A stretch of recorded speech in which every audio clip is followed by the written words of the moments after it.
Although it didn't go to plan, Ben Askren planned on being the one to end the Jake Paul experiment before it even began.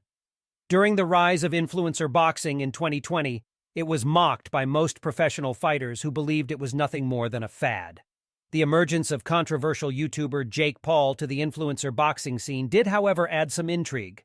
Paul's professional boxing career began with knockout wins over the likes of influencer Ali Eason Gibb, and former NBA player Nate Robinson kept the train moving. Although Jake Paul's wins continued to push him into the limelight, many people knew that he was beating untrained fighters. Despite this, his obnoxious persona attracted fans who tuned in to watch him receive some long-overdue karma. Despite this, fans could see visible improvement in Paul's boxing ability. They knew someone with some fighting experience would have to be called upon. That someone was Ben Askren.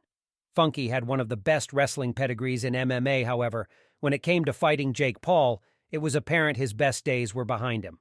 Unfortunately for the optimistic MMA fans, Ben Askren's striking was exposed by YouTuber Jake Paul and paid the ultimate price after getting knocked out 1 minute and 59 seconds into the first round. Since Paul's fight with Askren, the problem child, has racked up wins against the likes of Tyron Woodley and Anderson Silva, amassing a record of 6-1. Following Jake Paul's latest loss to Tommy Fury, he is set to face another UFC legend, Nate Diaz, on August 5th. In a recent interview on Daniel Cormier TV, Ben Askren admitted he overlooked Jake Paul as a legitimate threat. However, he is done doubting his former opponent. "I got to imagine he beats Diaz," Ben Askren stated. "I didn't think Jake Paul would beat Tyron Woodley or Anderson Silva. So yeah, I kinda think so. It sounded like fun to box him, and I hoped he sucked. We didn't know at that point. At that point, he only boxed a comedian or something and a basketball player. So we didn't know nothing. I thought, oh, hopefully this dude's just a bum. He's gonna try and hit me hard for a round. He's gonna get tired, then I'm gonna beat him up."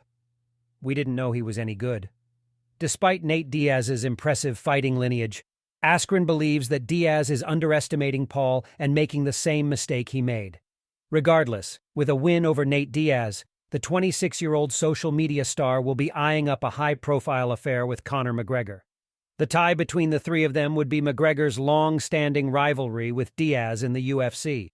Assuming McGregor would be willing and interested in another crossover boxing bout, Askren sees it being profitable for all involved.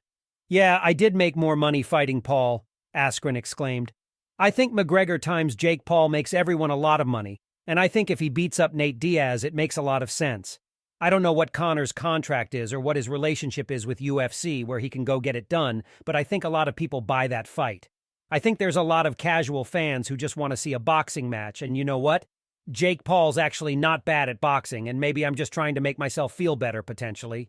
But he did beat Tyron. He did beat Anderson Silva.